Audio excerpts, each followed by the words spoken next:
Hey everyone, John Murphy, CSSI. I hope you're doing great. I just wanted to give a quick follow up. I had mentioned a couple weeks ago I was really excited about a particular project we were working on as partial asset disposition, and I don't want to get into all of what PAD is, but I will just say that most building owners are missing out. If they're doing renovations, they should be reaching out to a firm like ours to have a conversation about partial asset disposition.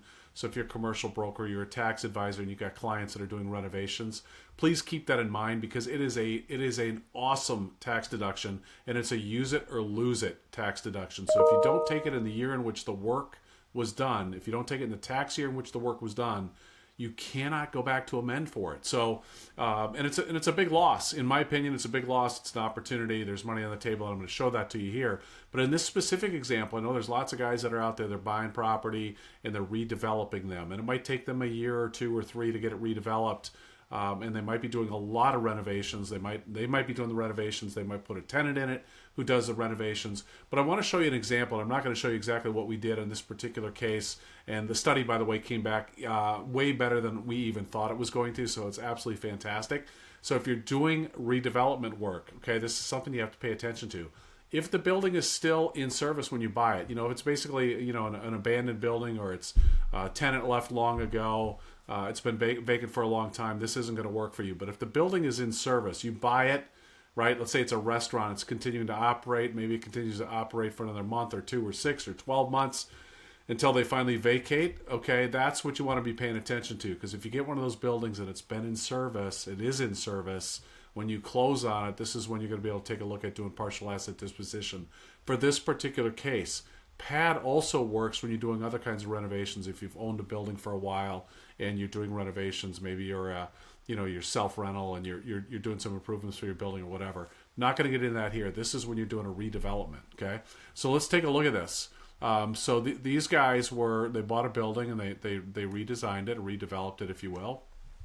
And they're doing that to sell, okay? I know there's a bunch of people out there that are doing that, okay? This is not this exact example, but I'm just going to show you what the math might look like hypothetically if you were to buy a building for $1.25 million. Let's say the land is worth $350,000, so now you have an original basis of $900,000, and the tenant is still in there and you're waiting for them to get out, but you close on it. They finally get out a month or 2 or 6 months later or whatever. Now you start to do your work, or you have a tenant lined up and they start to pay for their own work to get the renovations done. But the fact of the matter is that a lot of renovations, a lot of tear out of the building is going to happen. It's going to end up in the landfill. We will go in and identify what that is and put a value, put a calculation on it so that you can get the deduction. So let's just say you do a gut job on a building and the basis was $900,000, but you threw away $450,000 of the basis. You bought the building for $1.25 million. Obviously, there's land value. You bought the building. It had components in it. It had sheetrock. It had trim. It had other kinds of systems that were in there, HVAC systems, electrical, plumbing.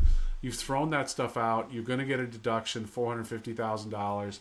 Let's say you're at a 37% federal tax rate. You might be lower. I'm just running this at 37. This is a $166,500 tax deduction for you that year that you probably weren't even aware of that you could take, but because you heard a partial asset disposition, you were able to take this, okay?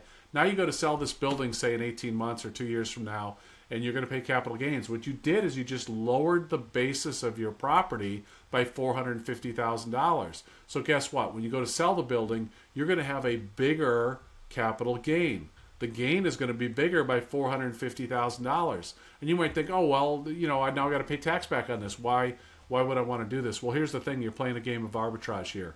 You're taking the tax deduction at 35 or 37% or whatever it is, as long as your deduction is north of 20, or your tax rate is north of 20%, this is a win for you.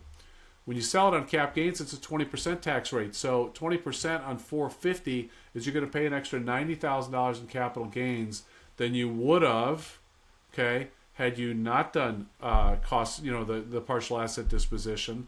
But remember, you got $166,500 tax deduction the year before. So the delta, the difference is $76,500. These studies don't cost a lot to do. This owner just basically found $76,000 right there because they knew about partial asset disposition and they looked into it. It's going to work. They confirmed it with their own tax advisor. We don't confirm that stuff. You've got to talk to your own tax advisor. Make sure that it'll work for you. We'll just do the work, and we'll submit the reports to you so that you can have those. So anyway, and we'll also do the 3115 that's needed for that as well. So if you're doing renovations, you're doing redevelopment, reach out. Happy to give you a quote for that. I work all over the country. John Murphy, CSSI, 864-276-1448. Have a good one. Bye-bye.